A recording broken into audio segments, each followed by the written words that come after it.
Okay. So, magandang gabi po muli sa lahat.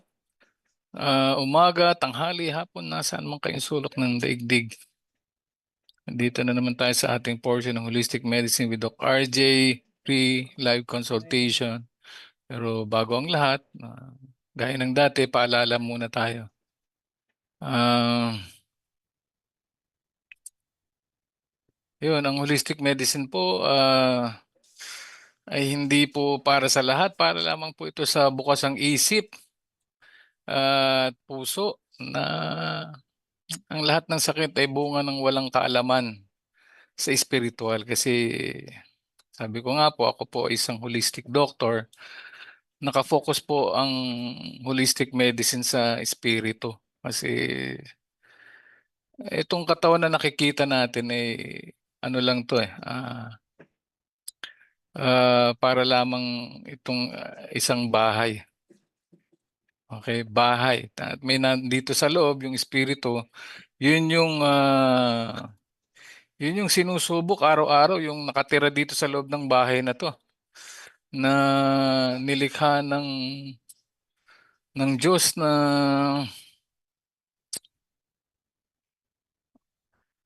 para subukin araw-araw itong espiritu kung ano ba ang dahilan, ba't tayo nabuhay kung sa huli mamamatay rin pala. Ang hindi nakikita ng mga tao na ang ugat pala ng mga sakit ay bunga lang po ng pagsubok. Okay, kasi nga nakasulat nga sa Deuteronomy chapter 28 verse 58 to 61 na kapag kayo hindi sumunod sa lumikha ng tao, na ang espiritu pala ng tao ay galing sa kanya at ginawa tayo kawangis niya. So meron lang tayong pansamantalang pananatili rito sa lupa ah, para subukin ng espiritu kung tayo ba'y susunod doon sa lumikha ng tao o hindi. Katulad ng mga unang tao na sinubok nung unang panahon, na sinubok sila sa ilang for 40 years para malaman ng lumikha kung ano ang nasa puso nila. So, kaya lang, yun na nga, kapag hindi nga sumunod, bibigyan sila ng mga sakit, ah, mga problema na walang katapusan, sumpa, mga sakit na hindi na nakasulat sa aklat, hanggang sila'y maubos. So, parang lumalabas lang na kung titingnan natin yung sitwasyon ng unang panahon, paulit-ulit lang hanggang sa panahon ngayon na lahat lang pala ay galing sa nag-iisang lumikha at everyday sinusubok ang mga espiritu. Kasi nga ang sakit ay paggising pala. Na ikaw ay espiritu, dapat bumalik ka sa ano yung orihinal na paglikha sa'yo, na ikaw ay espiritu na inilagay lang sa katawan para sa pansamantalang pananatili. Kaya nga napakaraming tao na kapag hindi nakita yung yung pangkalahatan ba, yung general perspective ng buhay at itong kalusugan nga, puro sa katawan lang talaga nakapokus. Pag puro sa katawan ka nakapokus, katulad ng lahat ng mga tao halos na ngayon, at imbis na umasa dun sa lumikha, hanapin ang katotohanan ng buhay, hindi nangyayari yun. Puro sa physical lang nakapokus ang mga tao. Wala na sa spiritual. Hindi na alam kung anong ginagawa rito sa lupa. Puro na lang sa katawan nakafocus. Parang yung paulit-ulit kong sinasabi, ang tao ay nakapokus lang kung anong nagpapasarap sa katawan. Pagkain ba ito? Sex ba ito? Bagay ba ito? Tao ba ito? Pera ba ito? Lugar ba ito? Kung saan masasatisfy yung katawan. Hmm. Tapos kapag meron ng mga nararamdaman, nagkasakit na siya, ang nangyayari, imbis na hanapin ng katotohanan ng buhay, ba't ba siya nagkakasakit? Kahit naman meron kang milyon, Hindi mo alam na yun pala ay kasalanan din na itong katawan na 'to ay pakialaman. Mm, yung pakialaman mo 'tong katawan na 'to, kasalanan. Mm, kasi merong lumikha ng tao na siya lang ang nakakaalam kung bakit tayo nagkakasakit. Hmm, kasi kung alam nga ng tao kung ano yung pamantayan ng espiritu, mag-uumpisa yan sa pagkain na sinasabi na lahat ng ipapasok mo dapat naayon sa kung ano ang itinuro lang at ano ang dinisenyo ng lumikha para sa mga tao. Na may sangkap na espiritu at, inilagay sa katawan na kinuha sa lupa, sa apat na sulok ng daigdig. Eh, hindi nila alam na malalim pala ang kahulugan ng mga sakit, karamdaman at, aabot na ito sa kamatayan. Hindi pala basta kung anong kinain mo lang, naging pabaya ka, gano'n na rin 'yun, in general, eh. Hmm. So, ito ngang holistic medicine ay naka-focus sa espiritu. Secondary na lang yung mga itong katawan kasi kung ano naman yung malinis na dinisenyo na dapat kainin, dun na nag-uumpisa yung purification ng pisikal na katawan. And then, sabi ko nga kahit na ang tao naman din ay magawa naman niya yung mga bagay na natuklasan niya na dapat niyang ipasok ay malinis lang, hindi pa natatapos dun, eh.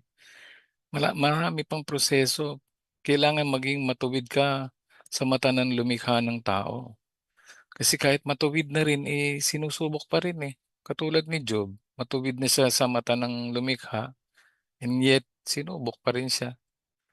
So, hindi sapat din kaya, ah, malaking aspeto kasi yung pagiging matuwid at yung kinalaman nito sa paghaba ng buhay, totoong katahimikan, ah, walang nararamdaman na, hindi maganda sa katawan niya. Kasi nga ang totoong nagbibigay ng kagalingan at paghaba ng buhay, katahimikan, yung pagsunod pala sa lumikha ng tao. Yun pala ang ibig sabihin nun. Kasi sinabi nga 'di ba, ang tao hindi lamang nabubuhay sa tinapay o pagkain kung hindi sa salita, na lumalabas or lumabas sa bibig ng lumikha ng tao. Anong ibig sabihin nun? Yun yung pamantayan. Kung kasi nga ang katawan pinakakain natin minsan 2, 3 beses sa isang araw, hindi nakakalimutang kumain, paano na yung espiritu kailangan pa rin pala itong pakainin. So yun yung salita. Ano ba yung dapat mong sundin? Sabi ko nga hindi lang 10 ang kautusan, 613. So kung yung 10 nga hindi niyo masunod, paano na yung 613? Hmm, sabihin na natin, wala yung temple na kasi nga, marami sa kautusan, nasa temple, worshiping. Meron pa rin ng mga 60% kailangan mo pa rin alamin 'yun. Hmm. So, kung ano yung applicable sa panahon ngayon, dapat pa rin gawin. Ang wala na lang yung temple. Sabi ko nga napakahalagang alamin ito.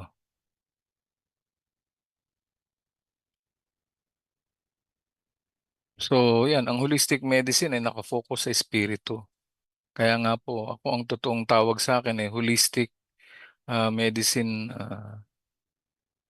doctor pero ang totoo, ang tawag talaga sa akin spiritual doctor kasi mostly ang practice ko talaga naka-focus dun sa espiritu. Paano ba matutuwa ang lumikha? Tayo ay galing sa kanyang hininga. Tayo ay espiritu na ginawa kawangis niya. Paano tayo magiging banal? Sinabi nga, "Kayo ay magpakabanal dahil ako'y banal." Sinabi yun sa lahat ng mga Israelita.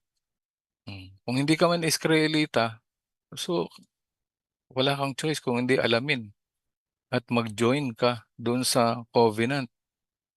Kasi kung labas ka naman dun sa covenant, puwede naman pala mag-join. Hmm. Kaya kung isa lang ang lumikha ng tao, isa lang din ang susundan, hindi puwedeng merong ibang susundan. Ibig sabihin, dalawa, tatlo na ang Diyos o marami na ang Diyos kasi iba-iba na ginagawa ng tao, eh. Meron pong isang nagpakilala sa panahon ni ni Adam pa yun, eh, ni Noah, ni Abraham, Isaac, and Jacob. Merong lumikha ng tao na nagpakilala sa kanila hanggang sa, lumabas si Jacob at na naging Israel at yung mga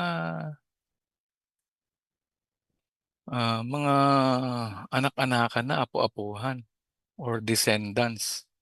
So, meron sa kanilang ibinigay na pamantayan para sila ay maging matuwid sa mata ng lumikha at yun pala ang basehan ng buhay para, maintindihan ng mga tao kung paano ba siya, magiging matuwid at banal sa mata ng lumikha. Hmm.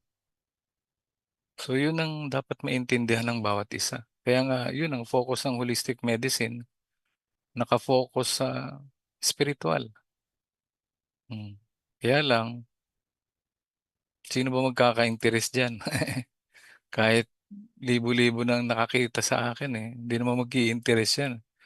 Wala silang interes dun sa malaman kung ano yung espiritual. Kasi nga meron na silang kanya-kanya. Okey lang naman yun.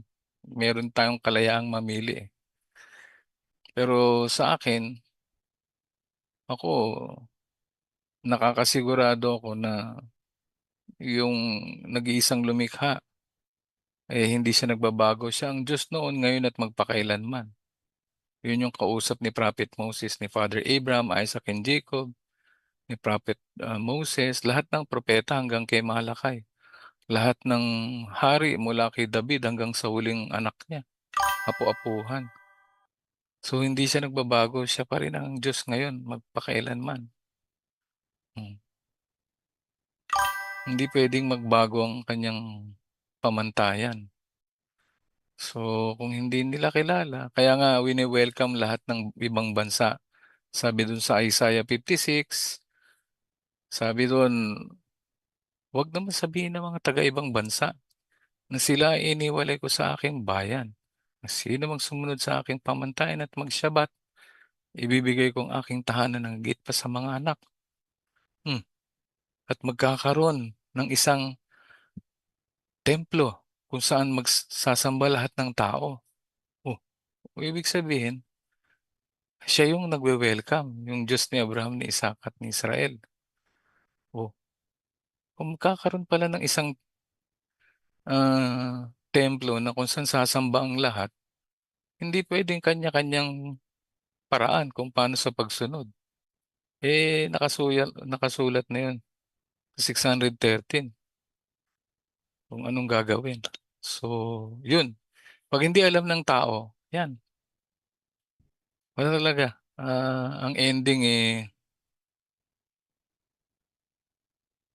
ka 'di ba, kamatayan ng espiritu. Kasi nga, 'di ba, ang ang kamangmangan ay nakamamatay. Hmm, at hindi sapat ang panalangin lang. Dahil sinabi naman, "Sino mang nananalangin ngunit nagbibingi-bingihan sa kautusan, maging kanyang panalangin ay kasuklam-suklam at hindi pakikinggan." So, alang silbi pala ang panalangin kung hindi naman sumusunod. Oo, kasi nga hindi pupuwedeng puro ka lang panalangin kung naba-violate mo naman yung mga kautusan katulad ng sumasamba ka sa ibang lumikha o nilikha o Diyos-Diyosan. Eh, ang sabi ng Diyos sa ikalawang utos, "Wala kayong sasambahin maliban sa akin. Wala kayong sasambahin na may anyo, kawangis ng langit, ng lupa o ilalim ng dagat dahil ako'y selosong Diyos ko. Ibig sabihin, walang anyo. Ang mga tao nagkaroon ng sinasamba na mga anyo. Hmm, alam na ninyo yun kung sino yung may anyo na yun. Yun ang problema. Ang tao kontento na kung ano lang yung naiintindihan pero yung alamin pa yung mas malalim, wala na siyang oras, wala na siyang pakialam kasi buhay pa naman daw silang lahat, eh. Oo, physically, pero spiritually, hindi niyo nami-meet yung ano ba yung sinasabing buhay spiritually. Hmm. So yan nga, eh, kaya nga may holistic medicine para ipaalam na merong pagkukulang. Hmm, napakahalaga kasi nito, ah. So, scientifically ano naman, understanding, naiintindihan naman natin 'yan. Kaya nga may paliwanag sa atin napakasimple lang. Yang mga high blood, diabetes, rheuma o cancer, spiritually ano 'yan, ah, um, ang cause puwedeng yun na nga dahil sa hindi sa pagsunod, ang daming kalituhan na nangyayari. Kaya nga takot at pag-aalala, andiyan lahat sa tao 'yan, eh. Kapag hindi niya alam ang katotohanan ng buhay, maya't maya nag-aalala 'yan, natatakot, wala ng katapusan. Mm. So, andiyan na yung puwedeng mag-fail yung lahat ng internal organs at gumagamit ito ng mataas na tubig sa katawan kaya mabilis ang paglapot ng dugo. Hmm, 'pag malapot na yung dugo, of course, hirap ng bumomba ang puso. Hmm, magkakaroon na ng, aneurysm, yung high blood pressure, hanggang sa puputukan na yung mga ugat, internal hemorrhage, lumalaki na yung puso, marami na nagpuputukan ng ugat sa ulo, sa mata, marami ng pasa-pasa at yung, metabolic functions ng katawan marami ng apektado, nandiyan na yung hormonal imbalance, yung mga, ah, cardiac ano problem na arrhythmia, yung, ah yung mga mabilis at pagbagal ng tibok ng puso, hmm, hmm. So yun hindi na nakikita ng mga tao. Dahil pa lang yun sa walang kaalaman sa purpose ng buhay, ang dami ng ano, ang nangyayari, yang mga pag-aalala at takot na yan. Paano pa kung sa pang-araw-araw hindi niya alam yung pinapasok niya sa bibig niya ay kasalanan din. Dahil dun sa kumain ka ng maruming pagkain na pinagbawal, akala mo ba buhay ka? At, nakakakain ka ng mga baboy, alimango, alimasag at wala kang sakit ngayon akala mo. Isang araw, hin hindi 'yun dahil sa kumain ka ng mga pinagbabawal, sinusuway mo na yung kung anong dinisenyo lang. Dok hindi sa mga Israelita lang 'yan, hindi naman kami Israelita. Paano ka nakakasigurado? Ini-scattered na nga ang mga anak ni Israel sa buong mundo. Kung hindi ka Hudyo, paano kung anak ka ni Ruben, ni Simeon, ni Levi, ni Issachar, ni Zebulun, ni Dan, hanggang kay Joseph, hanggang kay Benjamin, Ephraim, imagine mo 'yun. Hindi mo alam na ikaw pala ay tribo ng Israel. Kasi kung hindi ka belong sa tribo ng Israel, ano ka, Canaanites?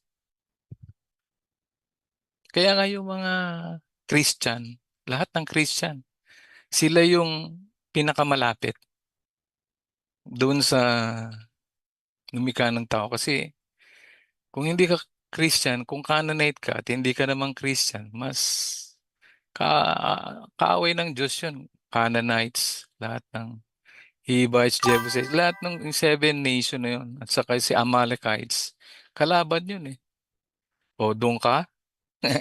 Dahil sa mixed multitude, oo, nagkalat na yung mga anak ni Israel. Kaya nga, ang pakiramdam nila, sila ay malapit pa sa ama, pero hindi lang sumusunod sa ama.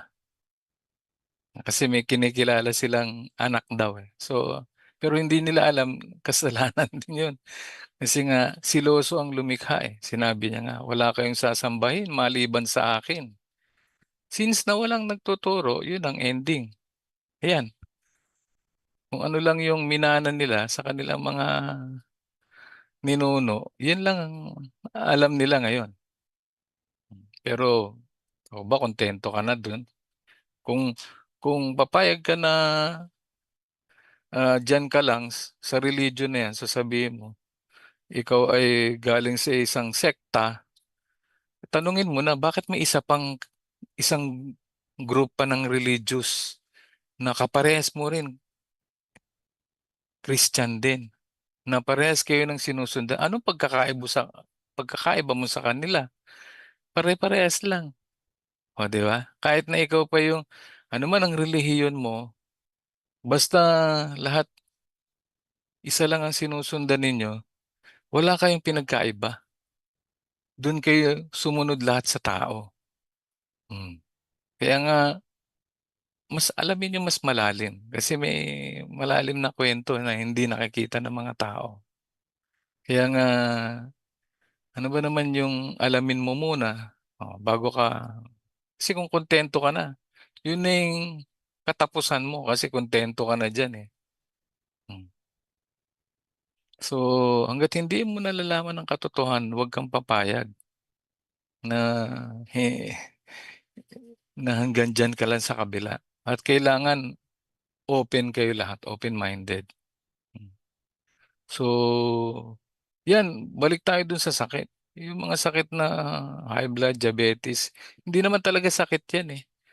Ang tawag diyan adaptive response o reaction. Reaction or inadapt mo lang kung ano yung environment na ginagalawan mo. Kung high blood pressure 'yan, sinabi ko nga kung na-stress ka, kumain ka ng marami, of course nagbabago yung pH ng dugo kasi kung kinakain mo acid forming, of course bumabagsak yung pH kaya nagkakaroon ng metabolic acidosis. So andiyan na yung pamamaga, impeksyon, bukol at bara, yan high blood pressure. Yung diabetes at saka high blood, magkasama talaga yan.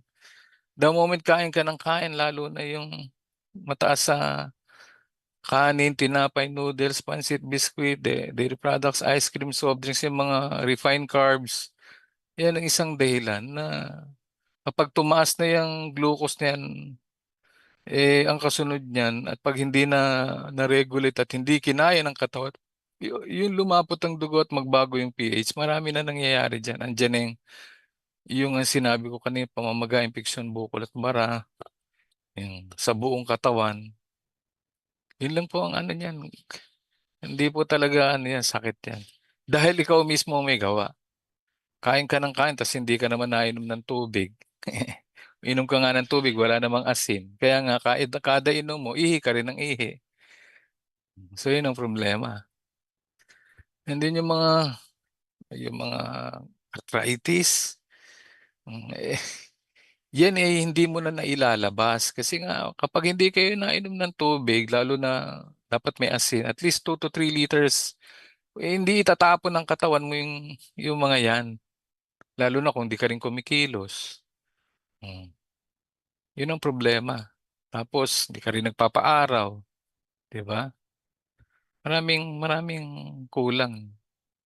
Kung kakain ka nga ng gulay palagi namang luto, kain ka rin ng salad, mga buhay na pagkain na tinatawag nila. Kasi iba po yung, prebiotic ng fresh pa, 'pag sinynthesize ng microbes yan sa katawan, iba pang nasi-synthesize niyan, kumpara naman sa lutong gulay, hmm, na may fiber pa rin naman. Pero kung niluto mo na yan, ano na yan, iba ng ano, chemistry niyan pagpasok sa katawan mo kumpara dun sa fresh na mga gulay. Yung cholesterol, Hindi naman talaga masama ang cholesterol eh. Nagiging cholesterol lang siya kapag mataas ang ah, glucose mo at kailangan ng i-store as a reserve energy. Yan, i-store na yan as fats. Pero hindi naman masama. Kapag wala kang kinakain, ginagamit ng katawan mo yan. Pero kailangan ng support pa rin ng tubig at asin. Mm. Ano pa? Yung mga cancers, yan na nga, may misteryosong nangyayari dyan sa cancer-cancer na yan. At dahil sa kamangmanga ng tao, yung mga cancer na yan, sometimes ito ay hindi totoo. Yung sasabihin na may cancer, tapos tanong mo anong nararamdaman, wala. Yun ang nakakaano, nakakalungkot doon. Kaya lang tinakot ka na eh. So ikaw ngayon wala kang alam. Mabubulaga ka. So anong immediate na sasabihin sa'yo? I-chemo natin. Una, kuha na natin ng sample. I-biopsy natin. Doon pa lang sa pagbabiopsy, may mga side effect na yon. Mm. Nakakatrauma yun sa katawan. Yung pakialaman yung mga encapsulated na defect cells or bacteria or parasite or fungus. Hindi mo pwedeng basta butasin yan. Kasi may nagkokontrol din dyan. May mga kumakuha rin sila ng lakas ng katawan mo. Encapsulated yung pala, nanirahan na sa loob ng katawan mo katulad na lang ng fungus. Hmm. Yung kumukuha siya ng source of energy sa katawan mo kaya namamayat. Meron palang bukol dun o tumor made of fungus because of candidiasis. Hmm. Paano nalaman? Na-expose din ng medical yan eh. Ang problema, hindi naman yan tinuturo eh. Hmm. Kaya nga puro katatakutan ang ibibigay sa inyo. Kaya nga kapag nalaman niyo yung katotohanan ng holistic medicine, lahat po ng takot na yan, aalisin ninyo. Kasi ang totoong holistic medicine, nasa Torah po. Malalim pong aral ito. Kaya lang, sino magkaka-interest? Wala. Sila ang ano nila, gusto nila yung madalian lang. Gusto ng mga tao kasi instant lang. Eh. Hindi sila mag-e-effort para sa spiritual. Sa dami ng nakapanood na ng holistic medicine. Even nga yung mga estudyante ko, hindi naman nila na-reach talaga yung holistic medicine. Kaya nakakalungkot man kung gagamitin nila yung holistic medicine. Hindi pala holistic medicine, alternative medicine. Or yung science-based na tinatawag nilang naturopathy. Alternative pa rin yan. Pero ang totoong holistic medicine, yung espiritu. Mm. Yung espiritu ang kailangan mong i-address. Yun po yung holistic talaga na meaning. Kasi yung from the word holy comes holistic. Kasi sinabi nga ng Creator, you should you should be holy or you shall be holy for I am holy. Dapat kayo magpakabanal dahil ako'y banal. Ginawa kayo kawangis ko. Hindi kayo ginawa tulad ng hayop, ng puno, o ng mga insekto. Pero namuhay ka sa para kang hayop na namuhay dito sa lupa, puro ka sa katawan. Hmm. Hindi pwedeng gamitin yung holistic medicine ng kung sino-sino na hindi naman umabot dun sa malalim na aral ng holistic, which is Torah 613. Yung mga nabigyan ko rito ng mga 613, paano nyo maintindihan? Wala naman nagpapaliwanag. Nakuha nyo lang yung listahan, pero hindi nyo naintindihan kung ano yung malalim na aral niyan. Hmm. Marami pang explanation yan. Nasa Talmud Mishnah and Kabbalah. Paano yan? Written text lang ang nakuha ninyo. Hindi nyo alam kung anong malalim na paliwanag niya. So, nonsense din na nalaman nyo rin 613 pero hindi nyo naintindihan kung paano ito i-apply. Hmm. Katulad na lang ng Sabat. Paano ka magsasabat? Wala namang explanation dyan sa written text na meron palang kailangan mong tawagin sa araw ng Erev, Shabbat, na tumatawag ka na sa langit, mayroon ng Shalom Aleichem, na may Hebrew, mm, may Kiddush, may blessing ng pagkain, kung ano man yung kakainin mo. May Birkat Hamason. May ritual yan eh. So, isa yon. Ang first step ng holistic medicine, yung ang maintindihan mo yung Leviticus 11. Doon nag start ng purification ng katawan at spiritual. Na iiwasan mo yung mga pagkain na pinagbawal dahil ito ay ginawa for scavenging. Sila ay kinreate ng lumikha ng tao to, to do scavenging dito sa mundo, sa dagat, yan yung mga crustacean, yan yung mga alimango, alimasag, hipon, yung mga ganyan. Sa lupa, yan yung mga bawal yung mga baboy, yung mga endangered species, kinakain na ng mga tao yan. Ang pwede lang kainin yung buka yung paa at saka yung ngumunguya. Sa meron din mga nakalista na pwede mong kainin na uri ng mga ibon. Hindi lahat pwedeng kaitin. So dun pa lang napupurify ang physical and spiritual mo kasi nakaka-comply ka dun sa pamantayan. Hmm.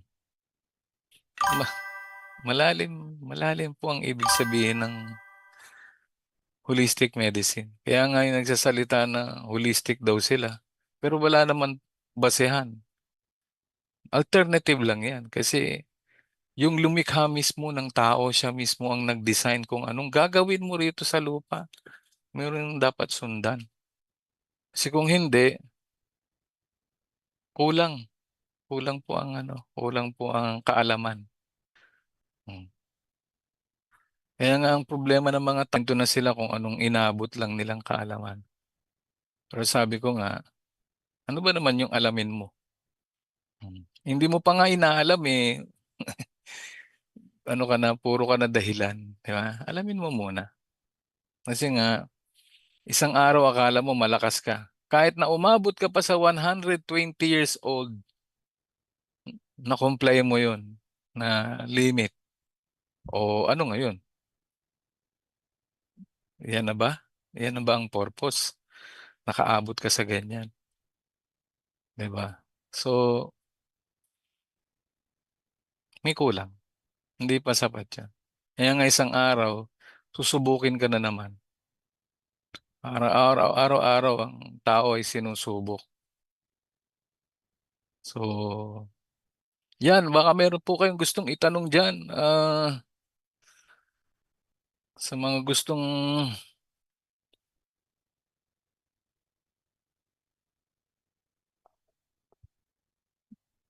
Brad, meron ka bang ano dyan? May gusto kong itanong dyan? Tanong ko nga ito. Ay, yung cellphone ko, saglit nga. Ay, may nagtatanong dito. Good evening po, Doc. Alita Eating Singson Bigay. Doc, good evening po. Anong gamot sa sugat dahil sa diaper? Kasi nga, yung diaper, of course, nag-cause ng irritation yan. Kapag umiihi ang bata, of course, acidic yan. Mostly, kapag hindi naman yung bata umiinom ng tubig na may asin or puro acid na rin ng kasi because lactic acid, yung gatas, lactose, yan. May acid talaga yung ihi niyan. So, pag matagal yan sa balat, nakakasunog. Alisin niyo po muna yung diaper. Naiirita yan eh. Kung meron kayo dyan na cornstarch, yan. I-ano niyo po ng cornstarch. Hmm. Para lumamig ang pakiramdam.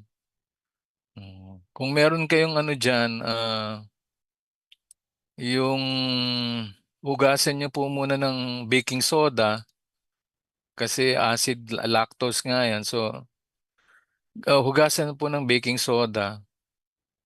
And then, kung meron kayong peppermint para malamig, mawala yung irritation. Hmm. Yun lang ang gagawin ninyo. Ah, bati muna tayo sa magandang gabi po sa inyo dyan. Nicolas Familiesa, Sofia de la Rama, Teresa Saludes, Luzminda Tan, Malinda Singson Divino, Ralph Gapayo, FT Lomboy.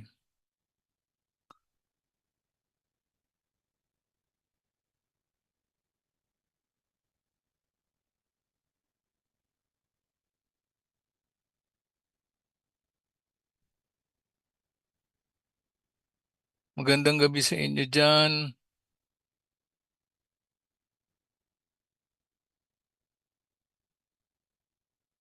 Ano pong gamot sa sugat sanhi ng diaper? Kanina sinabi ko na po.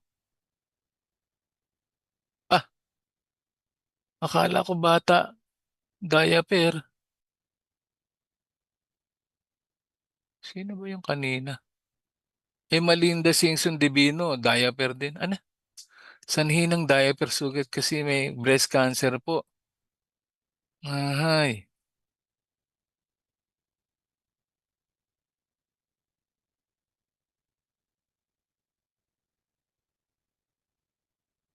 Hindi po ako nagbibigay ng gamot. I-message niyo po ako, Ma'am Emalinda Singson Divino. Andyan po, nilagay ko na po ang aking FB page. Kailangan po makausap, bigyan kayo ng mga gagawin.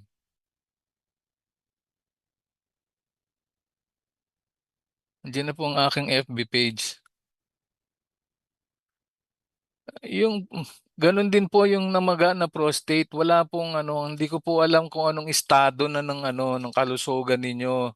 Kung sino man yung may prostate na yan at saka yung may breast cancer. So kailangan pong ma-interview yan. Bibigyan ko yan ng free consultation. I-add nyo lang po ako dun sa aking page at bibigyan ng free live consultation sa Messenger and then mag-fill out muna yan ng holistic form.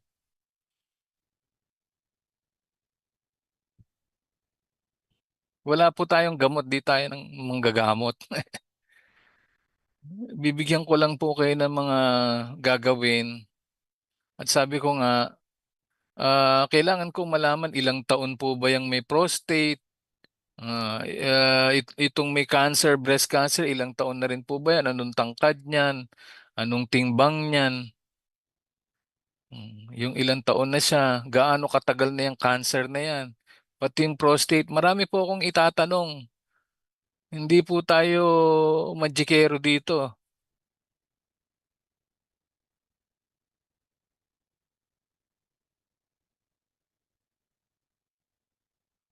Yung mga order ng Raksuki bread meal lang po kayo order.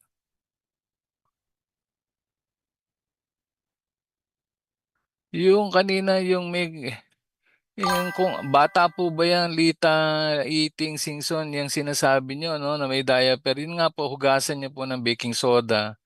Tapos pag ano na, kung meron kayong peppermint, kung wala, peppermint oil, kung wala, di yung ano,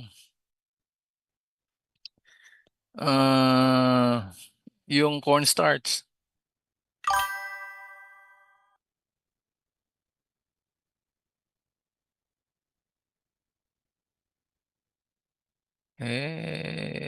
Yung problema, yung mga yan, hindi naman tayo kilala eh.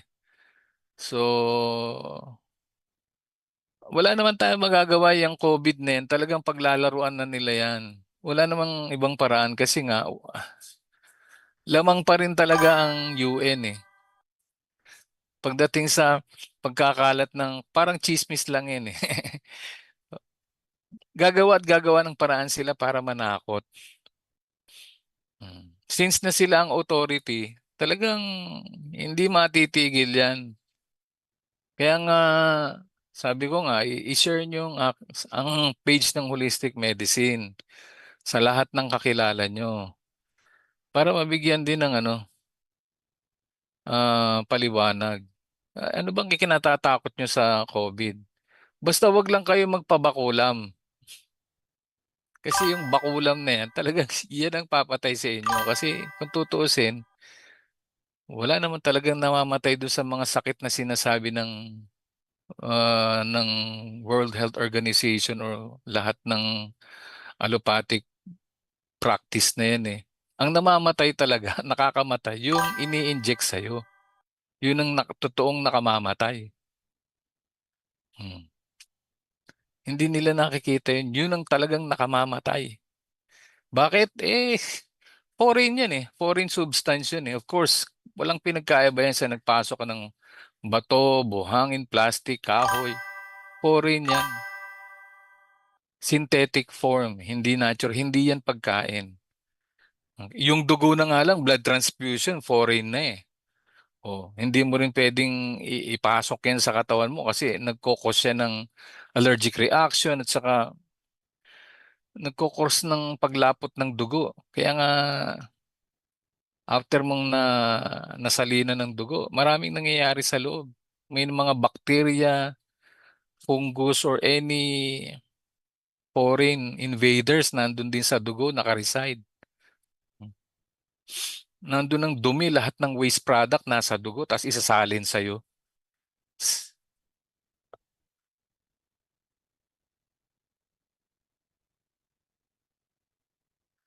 Bakit po naka-diaper?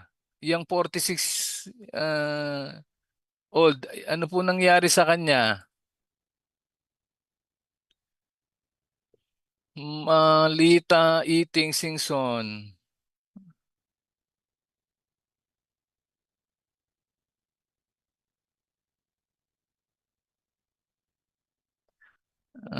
Kaya nga ang kamangmangan ay nakamamatay.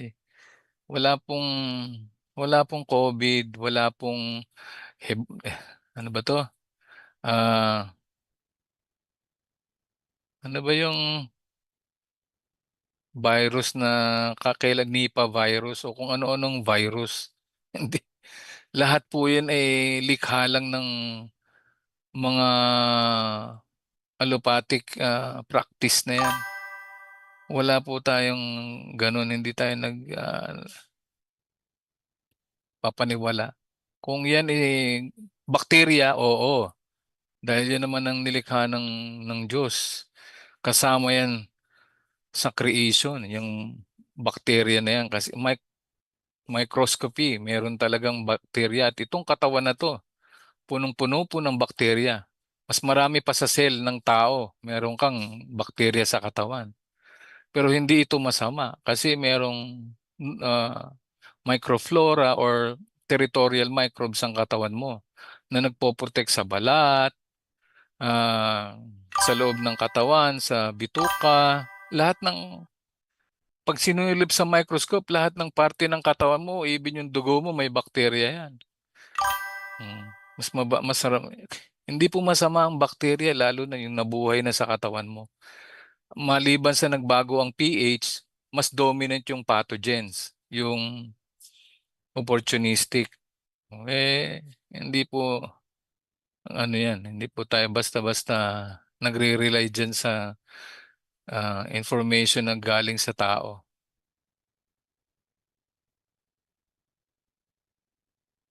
Ah, so may breast cancer. Anong stage na po daw yan? At saka sabi ko nga, ito po yung FB page ko, may picture po yan. Diyan, i-add nyo po ako. Tapos, magpakilala po kayo para maipadala ko yung holistic form. I-fill out nyo, bigyan ko kayo ng free consultation live po yun sa Messenger. Personal lang po yan, hindi po palaan yun. Basta sa Messenger po tayo mag-uusap.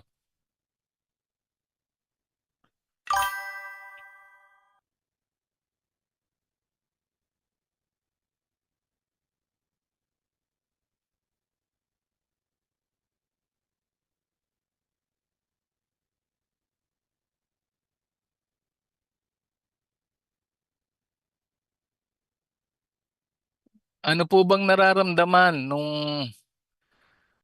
yung naoperahan na yan? Ano po bang nararamdaman niya?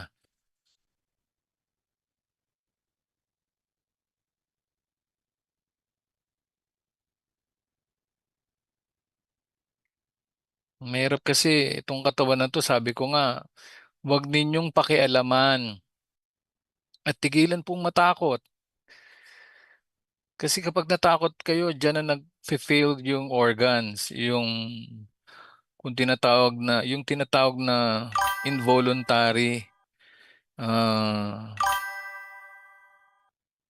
na itong katawan na 'to kahit hindi mo i-command, kung saan siya nagtatrabaho. Siya yung nagre-repair, nagde-detox, lahat ng mga defect cells mo nire-recycle 'yan. Hmm. Magandang gabi din po diyan, Baby Lyra Gazingan. Ah,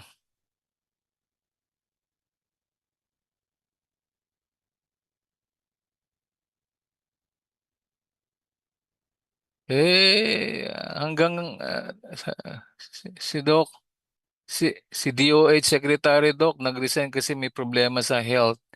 Kalungkot naman, DOH Sec, may karamdaman tapos dami pa rin naniniwala. Hindi, kahit naman kasi nga ang mga sakit kasi sabi ko nga ito ay bunga ng paggising na kahit sino magkakaroon nito. Katulad ko, pwede ako magkasakit. Hmm. Kapag alam ko may sakit ako, meron akong nagagawa na offensive sa langit at saka sa lupa, sa tao. Hindi yun napapansin at hindi alam na o hindi naiintindihan ng mga tao yun. Walang exempted sa sakit, tandaan yun. Kasi nga ang sakit ay pagsubok, paggising. Hindi, kapag holistic medicine ang nag-analyze nung sitwasyon, ba't may sakit? May kulang na ginagawa. Sabi ko nga, itong mundo na to, pansamantala lang tayong maninirahan dito or mananatili. Lahat tayo magkakasakit, mamamatay kapag hindi tayo gumising. Ang nakakalungkot diyan sa mga tao, siyempre na brainwash na sila. Akala yung mga graduate ng university, graduate ng ah, yung yung mga nagtapos sa mga malalaking eskwelahan, akala nila yun yung talagang alam na talaga ano ba ang kalusugan. Malalim po ang kahulugan nito at ah, hindi ito basta ano lang, nalaman sa ng tao. Itong itong sakit ay sinasabi ko nga nakasulat, may basehan, may pundasyon, ano bang dahilan ng sakit, bunga ng kamangmangan. Yan. Kaya nga kita mo kahit na ang dami na nila, na milyon na sila, maraming scientist, o yung sakit nandun pa rin eh. Naalis ba? Hindi naman eh. Kahit na anong yaman mo, bilyonaryo ka, mamatay ka rin eh. So, kasi nga, merong hindi nakikita eh. Meron silang hindi nakikita na mas malalim na dahilan. Lagyan niyo po ng H yung Hashem. Pag Hasem lang hindi po siya yan.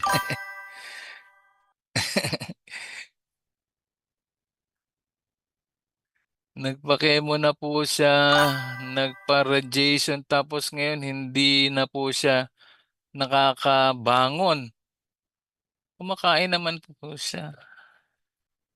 Ayan na nga po, sabi ko nga, hangga't hindi nyo naiintindihan kung ano ibig sabihin ng sakit, ang mangyayari, ang ending, sunod kayo ng sunod dun sa mga tao rin na parehas nyo, tayo, na hindi mo alam yan pala ang pumapatay sa'yo. Sino ba namang makakabangon dun sa lason? Nilason ka na. Yung mga cells mo supposed to be para magtrabaho sa katawan mo para makapag-repair, papatayin o lalasunin pa, 'di ba? Kaya nga ang ending manghihina talaga eh. Kaya hindi ako nagtataka diyan sa mga ganyan. Kasi nga yung management ng allopathic medicine, isang malaking pangingialam 'yan. Kaya nga Kapag hindi niyo na alam ang holistic medicine, hindi niyo alam ang katotohanan, yan ang takbuhan, tao. Puro sa tao kayo aasa. Hmm, anong mangyayari ngayon yan? Oh, nakatingin ng may-ari ng mundo, may-ari ng buhay. Titingnan niya, "Anong tingnan mo 'tong mga 'to, hindi ba nila ako kilala? Nagbigay na ako ng kaalaman sa lupa pero walang nakaunawa na ako ang nagpapagaling, ako rin ang nagbibigay ng pagsubok. Yung pagsubok na yun yung mga sakit, yun yung kahirapan, yun yung walang katapusang problema at ang katapusan ng wala silang kaalaman ay kamatayan." Ha, walang nakakaintindi, eh. Buhay pa naman, eh. Buhay pa kami, Dok. Sige lang, Dok, 'pag mamamatay na kakausapin ka na namin, 'di ba? "Hindi, Dok, mag-aaral na lang ako mag-isa." "Sige, mahalin mo mag-isa." 'Di ba, gano'n ba? Kaya nga 'yan, 'yan ang nakakalungkot, kapag inalis na yung lakas mo, yun na, lahat na gagawin mo, paraan para malaman, ano ba talaga, totoo ba yung sinasabi ni Doc, na meron talagang nagbibigay ng sakit at siya lang ang nagpapagaling, totoo kaya yun? Eh, hintay lang natin.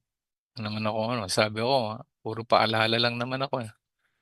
At sabi ko nga kung tatanggihan niyo ako, sasabihan niya ako ng kung ano-ano. Hindi naman talaga ako ang sinasabihan ninyo, eh. Hindi rin naman ako ang tinatanggihan niyo. Hmm, dahil hindi naman aking galing. Hindi ko naman inimbento 'yun kung anong naunawaan ko. Yung kautusan hindi naman akin 'yun. So 'yun lang ang shine-share ko rito sa holistic medicine, yung kaalaman na 'yun. Kaya lang, mukhang walang nakakakita, eh. So, okey lang.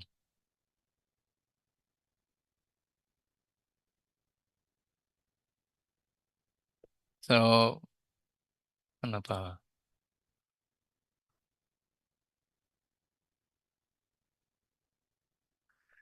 May may dahilan ba kung bakit ipinagbawal ang ilang pagkain?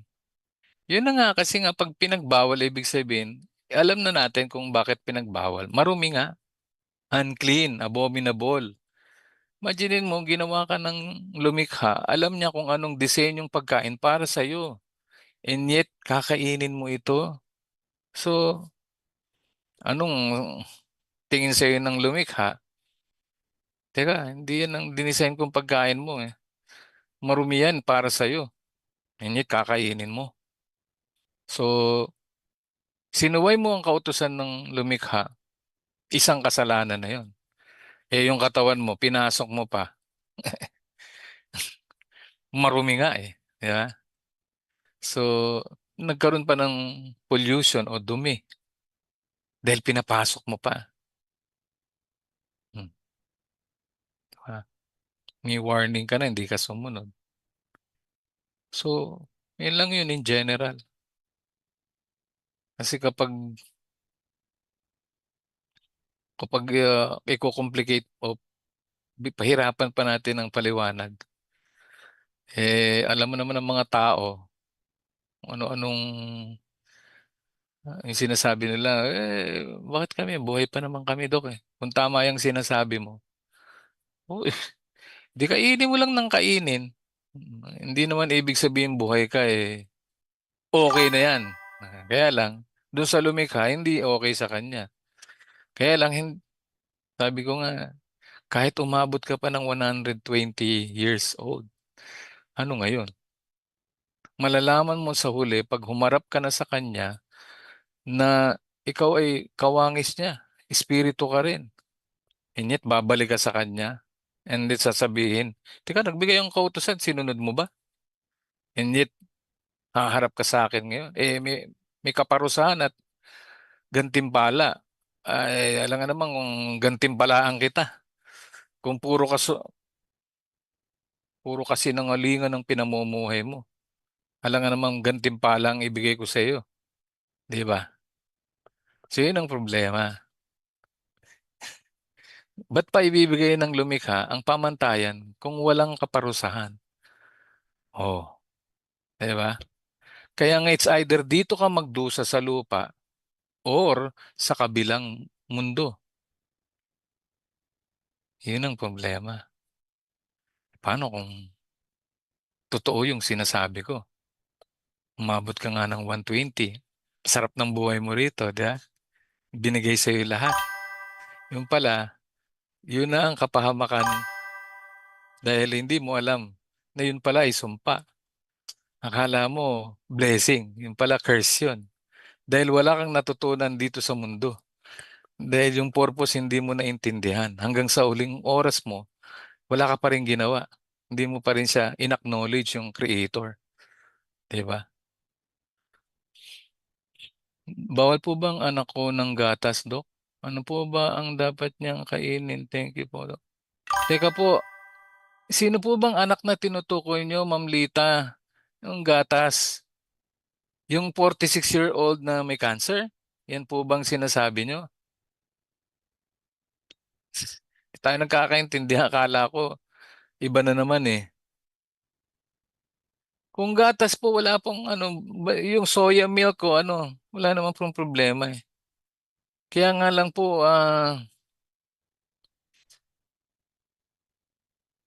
sabi ko nga po, i, i-add niyo po muna ako.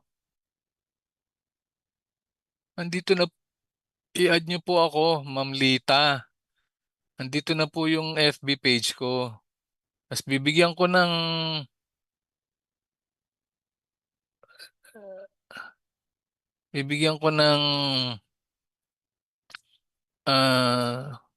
holistic form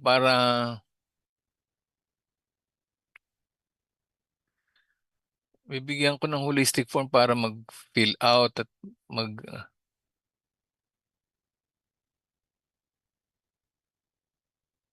ah para bigyan ng ano, libreng konsultasyon.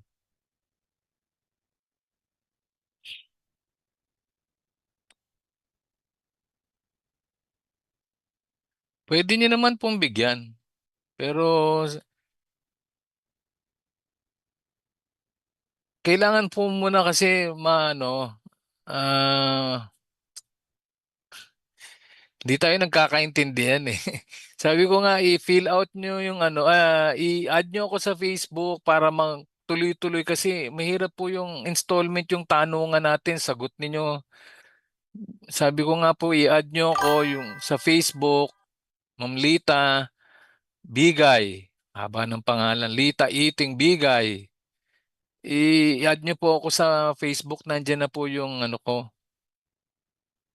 yung Facebook page ko at para mabigyan ng free consultation, mag-fill out muna kayo ng holistic form.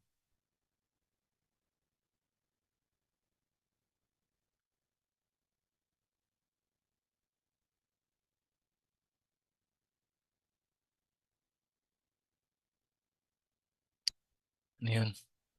Anong maituturo ng buhay ni Daniel tungkol sa pagkain? Ayun, kasi ang design lang naman talaga at alam ni Daniel yon sa Book of Daniel na kumain siya lang ng seed. Kasi nga, 'di ba, sinabi ng lumikha, I give you seed-bearing fruit and seed-bearing plants for your food to eat. Mm. So binigyan lang tayo ng mga prutas na may buto at halamang may buto. So kaya nga yung kinain ni Daniel, legumes yun. Seeds, beans, legumes. Yan. So actually yan yung protein na safe eh, yung plant-based protein. Plant-based protein lang ang diet niya. So hindi kailangan kumain ng mga karne. Nung unang panahon na kinakain ng mga hari sa palasyo, yung si King Nebuchadnezzar na yun, nasaan si Daniel. So, yan, kinumpara ang lakas ng kumakain lang ng kung anong disenyo ng Diyos. Hmm. At hindi carnivorous.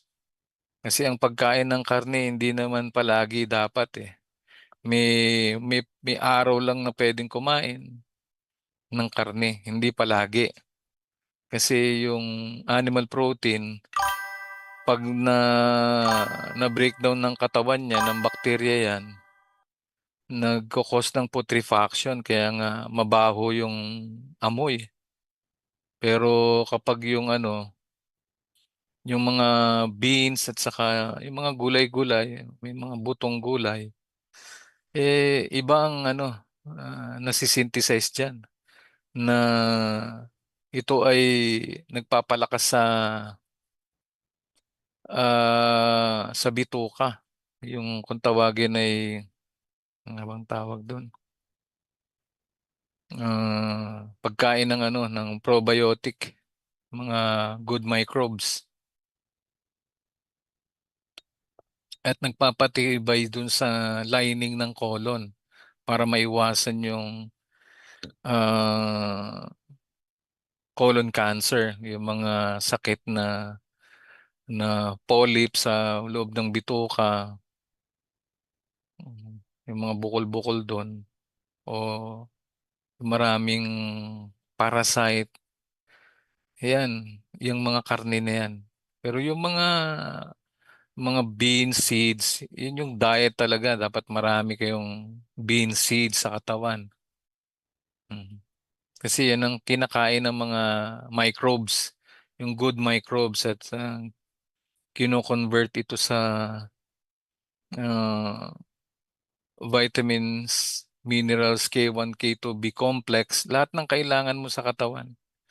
Yan yung good na prebiotic kung tawagin. Pagkain ng mga microbes.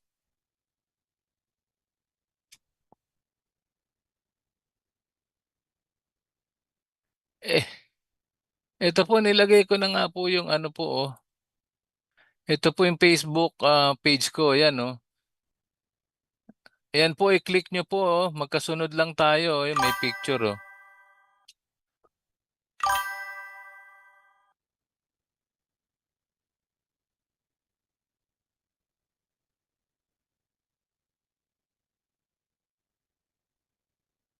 Pahinga. Anong matututunan natin sa buhay ni Moises tungkol sa pahinga? Anong pahinga? Ang pahinga lang naman natin is yung sabat eh. Anong pahinga? Baka fasting, ng pag-aayuno, pahinga. Hindi ko magets Brad Mel.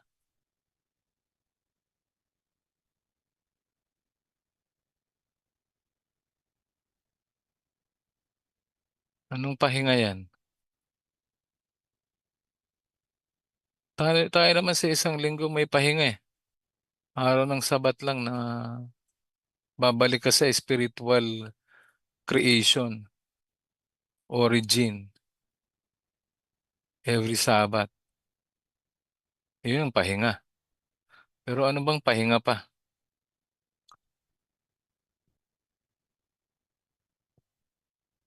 Eh, ang Sabbath kasi, sabi ko nga, yung blessing ni Hashem, doon on the seventh day, pag bumalik ka doon sa spiritual origin mo, yung ikapitong araw, at nag-observe ka ng Sabbath, of course, andun ang blessing ng cell regeneration, repair, nadi-detox ka kasi nga grabing ng mundo na to, grabing pagsubok, spiritual detox. Kung puro naririnig mo kung ano-anong mga uh, uh, negative energy sa isang linggo mo, sa 6 na araw mo, sa ikapitong araw na detox ka because walang pinag-uusapan sa araw na ito kung hindi ang lumikha at yung kanyang mga nilikha na kawangis niya na nagbabalikan from the beginning of creation, na ginugunita nila yung kanilang paglikha at yung kanilang lumikha, yung creator. So, of course, nagsasubmit ka sa kagustuhan ng langit. So, doon may blessing and healing doon. At yun ang nagbibigay sa ng protection. At karagdagan ng ng awa kasi nakakasunod ka. At of course, iingatan ka. Napakaraming benefits yun. Lahat ng blessing na alam mo na maganda para sa creation, sa tao, kung ano man yung naiisip mong maganda, yun ang pwede mong makuha dahil of course, yung lumikha, hindi ito madamot, generous, compassionate, kind, kindness. So, merciful and yun nga, yung generous nga. Kaya lang, hindi yun basta marireach ng kung sino lang kung hindi ito magpapakalalim.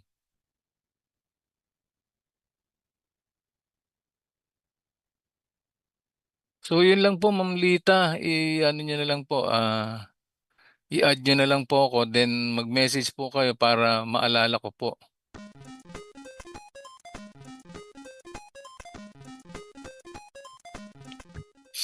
Anong oras na? Ala, 10:40 na pala, Brad. Ano na tayo? Pack up na tayo.